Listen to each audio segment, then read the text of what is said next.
Hi guys! Welcome back to Cookingee. For today's recipe, magluluto tayo ng pwedeng panghanda ngayong holiday season, ang ube halaya.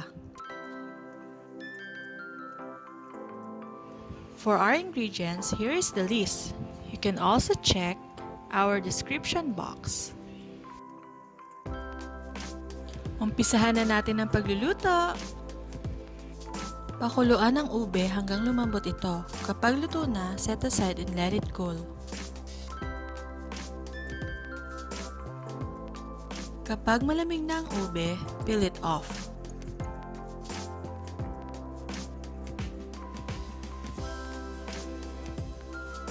Gadgarin lahat ng ube.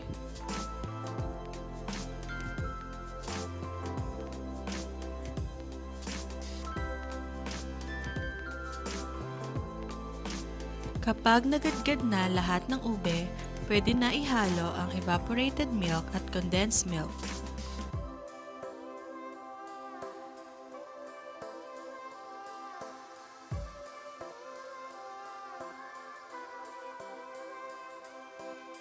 Buksan ang kalan sa mahinang apoy and keep on stirring para hindi masunog ang ibabang bahagi ng ube mixture.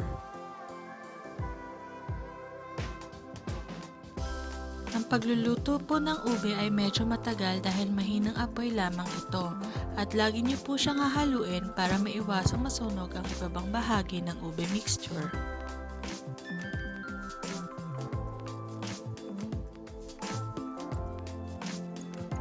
Kapag medyo thicken na yung mixture, pwede na ilagay yung butter. Depende po sa inyo kung gaano karami. Usually, we put 1 stick of butter, then haluin mabuti hanggang ma-dissolve ang butter. Then, you can add white sugar. Depende po sa inyo kung gaano karami. Usually, we put half kilogram for 4 kilos of ube. Adjust nyo na lamang po sa tamis na gusto ninyo.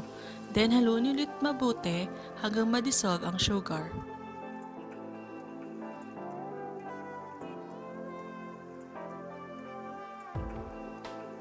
Keep on stirring until makuha nyo ang desired consistency na gusto nyo. In our case, gusto namin yung thick ang mixture, yung halos hindi mo na mahalo yung ube.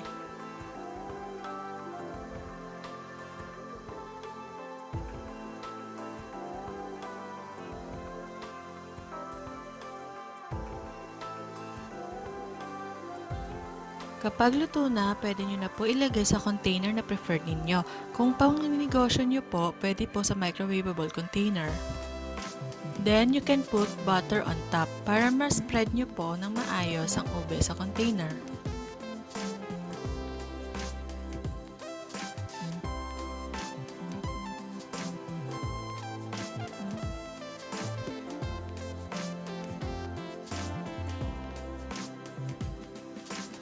Then, top it with cheese for the final touch.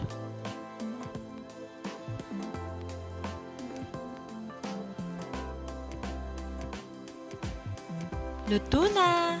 Serve and enjoy with your family and loved ones! Pwede niyo po ito pang negosyo or pang giveaway sa family and friends this holiday season! Hope you like our recipe! Please don't forget to like, share, and subscribe. See you on our next vlog!